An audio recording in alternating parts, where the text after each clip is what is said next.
नमस्कार, मैं हूं संजय भाटिया और आप देख रहे हैं लोकमत हरियाणा न्यूज।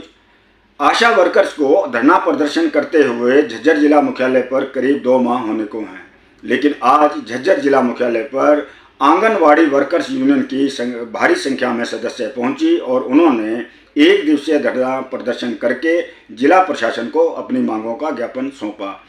आज हमने आंगनवाड़ी वर्कर्स यूनियन की जो प्रदेश की अध्यक्ष हैं छोटा देवी जी, हमने उनसे बात की, अन्य सदस्य जो थी उनसे भी बात की। इन सभी का कहना है कि सरकार कर्मचारियों की मांगों को लेकर बिल्कुल भी ध्यान नहीं दे रही है, बिल्कुल भी गौर नहीं कर रही है, जिससे कि पूरे प्रदेश के कर्मचारी वर्ग में भारी रोष बना हुआ है।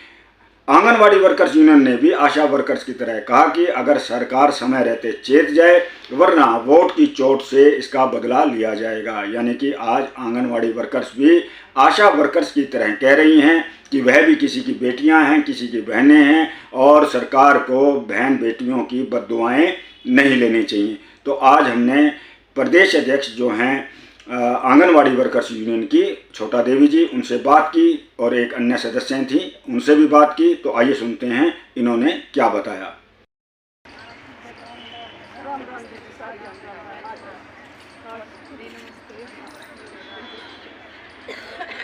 छोटा देवी जी, जिस प्रकार से हम पिछले कई दिनों से देख रहे हैं विभिन्न कर्मचारी संगठन जो हैं अपनी मांगों को लेकर हड़ताल करने हैं, धरना दे रहे हैं और आज आपका संगठन भी जो डीसी साहब को ज्ञापन देने आया है, तो प्रमुख मांग क्या है आपकी? आज हमारा जो धरना प्रदर्शन है जी, एक दिवसीय धरना प्रदर्शन है और उसमें हमारी मुख्य मांग है, हमारा 2021 में 29 दिसंबर को सरकार के साथ फैसला हुआ था और हमारी मांगे मनवाने की सरकार ने हाँ की थी। 29 दिसंबर में जो फैसले हुए थे उसमें मेन फैसला था हमारा महंगाई भत्ता, हर 6 महीने में आपको महंगाई भत्ता की किस्त दी जाएंगी। और 2018 में माननीय प्रधानमंत्री नरेंद्र मोदी जी ने 1500 और 750 की घोषणा की थी कि आंगनबाड़ी वर्कर को 1500 रुपये और आंगनबाड़ी हेल्पर को 750 रुपये बढ़ोतरी दी जाएगी। लेकिन अदर स्टेटों में तो किस्त 1500 और 750 लागू कर दी है, लेकिन हरियाणा में ये अभी तक 1500 और 750 लागू नहीं किए हैं।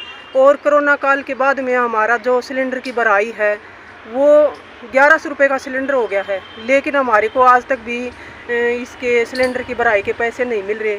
हमारे विभाग में ज़्यादातर गरीब बहनें हैं और इनका बहुनों का किराया है वो भी नहीं दे रहे। एक हमारी ग्रेजुएटी है, ग्रेजुएटी गुजरात जैसे अदर स्टेटों में लागू की है, तो हम एक सरकार से अपील करते हैं और मांग करते हैं कि हमारी ग्रेजुएटी लागू की जाए और जो भी महंगाई भत्ता की जो किस्त हमारी ड्यू है वो दी जाए। हमारे को सरकारी कर्मचारी का दर्जा दिया जाए। जब तक सरकारी कर्मचारी का दर्जा नहीं दिया जाता तो हमारा न्यूनतम वेतन लागू किया जाए। एक आम प्रश्न है, आंगनवाड़ी काम करती हैं, लोगों का ये कहना है कितना वेतन एक आंगनवाड़ी कार्यकर्ता को मिलता है, सदस्य को मिलता है? आंगनबाड़ी वर्कर को 12,961 रुपये दिए जाते हैं जी। और उसमें हमारा खुद का परिवार का ही गुजारा नहीं होता। कभी बच्चों की फीस आती है, कभी बिजली का बिल आता है, कभी पानी का। आजकल देखो सरकार ने सब कुछ ऑनलाइन कर दिया।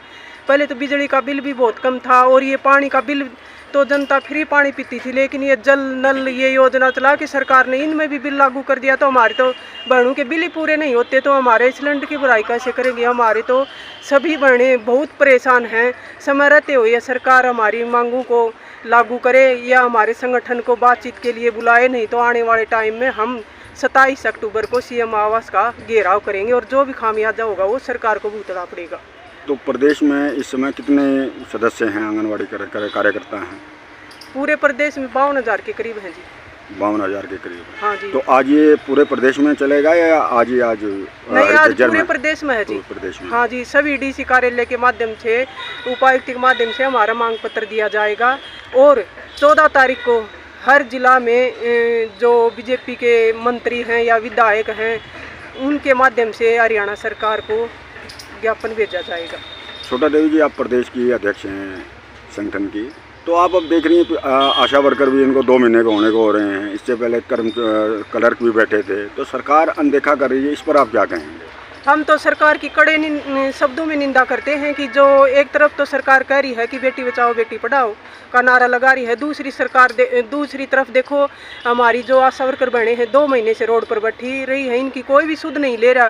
समय रहते हुए जो आशा वर्कर बहनें यहाँ पर बैठी हैं उनका भी जो जायज़ मांगे हैं वो जल्दी से लागू करे, क्यों ऊपर से त्यौहार भी आने वाले हैं, उनके घर में छोटे बच्चे भी हैं, वो परिवार की देख रेख नहीं करनी पा रही, और एक जो गर्भवती माताएं उनकी देख रेख करती हैं तो उनका भी तो काम अच्छे से नहीं हो रहा है। ये समाज सेविका है भाई, हम लोगों की सेवा करें भाई, अगर सरकार हमारे को जल्दी बुला लेती है तो हम अपने काम पर उतरे। तो आज जिस प्रकार से आप ज्ञापन मुख्यमंत्री के नाम भेजेंगे? हाँ जी, मुख्यमंत्री के नाम तो भेजेंगे। अब आपको लग रहा है, उम्मीद है कि सरकार आपकी सुध लेगी? देखो जी, उम्मीद तो है, और देखो सरकार क्या चाहती है। हम तो ये कहते हैं कि जो हमारी जायज़ मांगे हैं वो लागू कर दो। हमारे को शौक नहीं है रोडों पर बैठने के लिए, हम सरकार का काम करने के लिए मना नहीं करें, लेकिन हमारे को सुविधा भी तो दी जाए।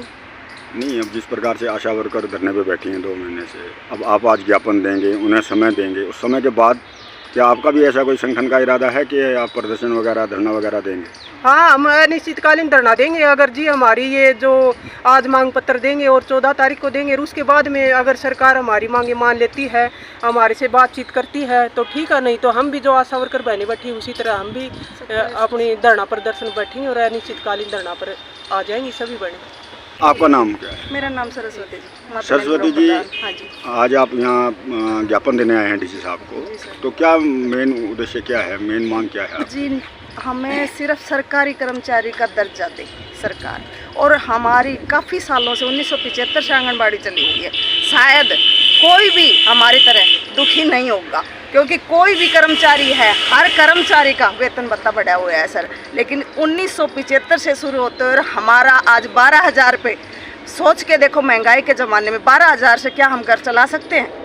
जब हमारा घर नहीं चलेगा तो हम सरकार की योजनाओं को धरातल तक कैसे लागू करेंगे? हम एक समाज सेवी हैं, कैसे समाज की सेवा करेंगे जब हम खुद दुखी हैं? और हमारे विभाग में 80% महिलाएं विधवा हैं, और विधवा महिला आज के समाज में अपना गुजारा कैसे करे, इसका जवाब। और जब मंत्रियों को अपना वेतन भत्ता बढ़वाना होता है तो वो एक कलम से एक जगह बैठ के अपना लगातार वेतन भत्ता बढ़ा लेते हैं, हमारी गरीब बहनों को मारा जा रहा है जी। सच्चाई में इनकी आत्मा बड़ी दुखी है, ये अपना घर का बहुत ही काम मुश्किल से चला रही हैं और बहुत दुखी है। मैं तो कह रही हूँ सरकार से, अगर जहाँ नारी इतनी दुखी होती है ना, तो समाज तो अपने आप दुखी होगा जी।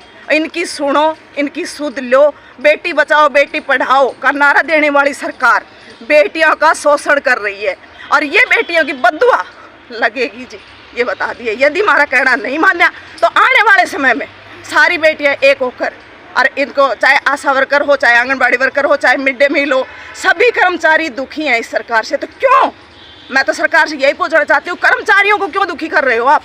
कर्मचारियों की सुध लो, वे अपनी जायज़ मांग मनवाने के लिए हैं, उनको रोडों पर उतरने का शौक नहीं है। हम 2018 में भी उतरे थे, 21 में भी उतरे थे, फिर भी हमारी मांग समझौता हो गया था, और वो समझौता लागू करने के लिए आज हम फिर खड़े हो रहे हैं, पूरे हरियाणा में खड़े हो रहे हैं। वही समझौता जो लागू कर देता तो हमारा तो काम चल जाता। हमारी गरीब बहन काम करने के लिए तैयार है, लेकिन सरकार जानबूझ के हमें दुखी करके रोडों पर उतारने लग रही है, और ऐसे ही रोडों पर उतारे तो आने वाले समय में हम इनका वोट की चोट से जवाब देंगे जी।